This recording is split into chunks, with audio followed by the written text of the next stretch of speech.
किसी ने साथ देना कुछ, अल्लाह में थोड़े से दे दें।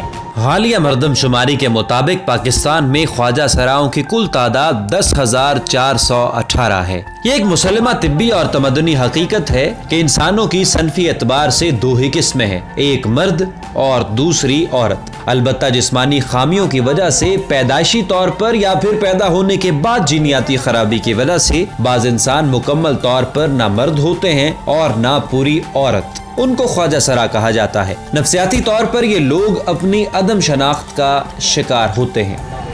अल्लाह तो सबको देता है, आप भी दे दें।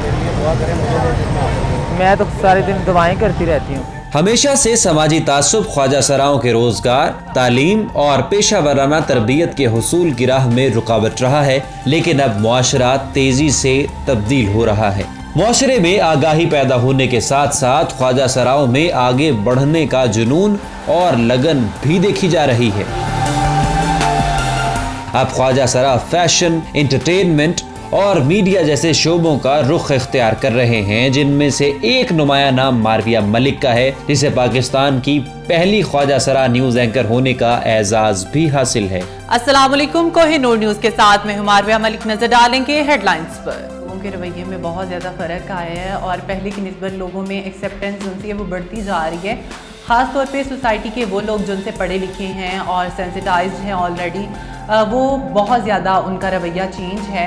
और बस जैसा कि आपको पता है कि हमारा जो ट्रांसजेंडर प्रोटेक्शन बिल है वो भी नेशनल असम्बली में पास हो चुका है और उसके बाद वज़ीर आज़म ने भी सिग्नेचर कर चुके हैं इसके ऊपर और ये लॉ बन चुका हुआ है पाकिस्तान का। अब सिर्फ बात इम्प्लीमेंटेशन की है। अगर इसके ऊपर इम्प्लीमेंटेशन भी हो जाए तो मेरे ख्याल से हमारे पाकिस्तान में भी ट्रांसजेंडर्स को एक आम मर्द और औरत जैसे हकूक़ मिल सकते हैं। जैसा कि मैं ट्रांसजेंडर, हमारी यहाँ पे NGO है KSS ख्वाजा सरा सोसाइटी, मैं उसकी प्रेसिडेंट भी हूँ, तो दूसरे ट्रांसजेंडर्स की राय से, उनकी सब बातचीत से हम लोग बेसिकली अभी तक इतनी जंग लड़ रहे हैं तो वो इंक्लूजन की है। वी वांट इंक्लूजन, नॉट कि हमें सेपरेट कर दिया जाए, सेपरेट स्कूल्स दे दिया जाए, सेपरेट हॉस्पिटल्स दिए जाए, तो हम ये सब कुछ नहीं चाहते। हम इंक्लूजन की बात कर रहे हैं तो हम उन्हीं स्कूल्स में स्टडी हासिल करना चाहते हैं जो कि एक मेल और फीमेल जहाँ पे हासिल करते हैं, तो बेहतर तरीके से जब ट्रांसजेंडर्स की अपने प्रॉब्लम्स को बेहतर समझ सकते हैं ना। जैसा कि मैंने आपको बताया कि अभी तो बस ये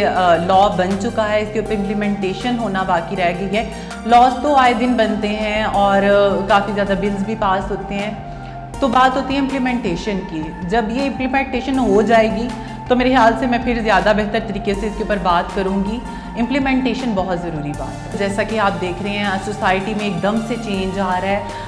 आज हमें आज़ादी हासिल किए हुए कितने बरस बीत गए हैं, लेकिन अभी तक इन हकूक़ से हमें नहीं था दिया गया, लेकिन एकदम से वो हकूक़ हम ले रहे हैं। वो क्यों, किस वजह से हैं? वो ट्रांसजेंडर कम्युनिटी अपना चेंज चाह रहे हैं, क्योंकि ट्रांसजेंडर न्यू जनरेशन जो है उसको पता है कि उसके राइट्स क्या हैं।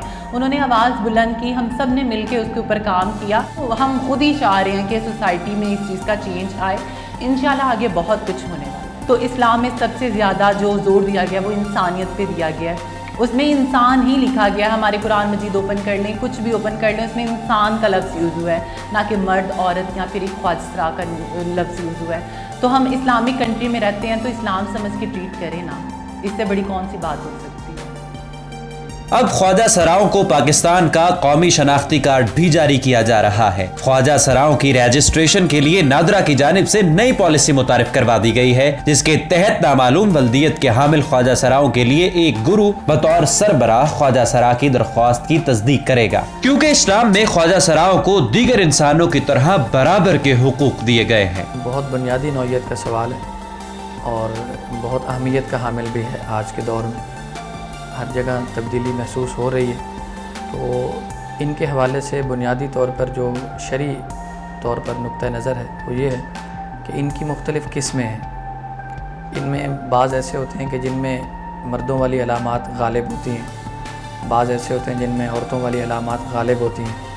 तो जिनमें मर्दों वाली अलामात गालिब होती हैं तो उनका हुक्म तमाम अहकामात में मर्दों वाला होता है। मिसाल के तौर पर विरासत में उनका हिस्सा मर्दों वाले हिस्से के बराबर होगा।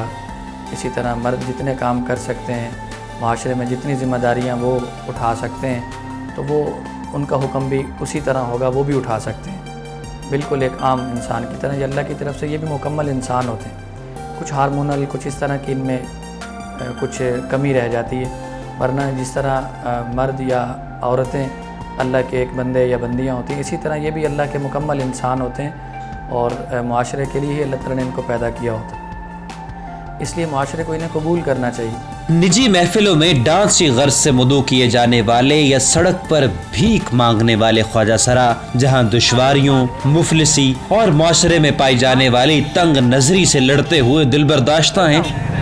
ये तो बहुत बुरी बात है। हम शुक्रगुजार हैं अलमास बॉबी के, जो शी मिल्क की प्रेसिडेंट हैं। उन्होंने हमारे लिए बहुत काम किए हैं, बहुत ज़्यादा काम किया। और ये जो सब कुछ जो मिल रहा है, नौकरियाँ मिल रही हैं ख्वाजा सराओं को, जो उनके साथ मतलब अच्छा सलूक किया जा रहा है। अब तो मरदमशुमारी में भी आ गए हैं, शायद आपने सुना होगा। ये जब ये सेकंड जो अभी मरदमशुमारी उनमें भी ख्वाजा सरा को शुमार किया गया है। तो ये सब उनकी वजह से हम सब जितने भी शीमेल्स हैं सब उनके मशकूर हैं कि वो हमारे लिए बहुत अच्छा काम कर रहे हैं। वहीं उनमें भी उम्मीद की एक किरण रोशन है। वो भी एक दिन मुआशरे में अपना मुकाम पैदा करने की जुस्तजू में अपने हुकूक के मुतलाशी नजर आ रहे हैं।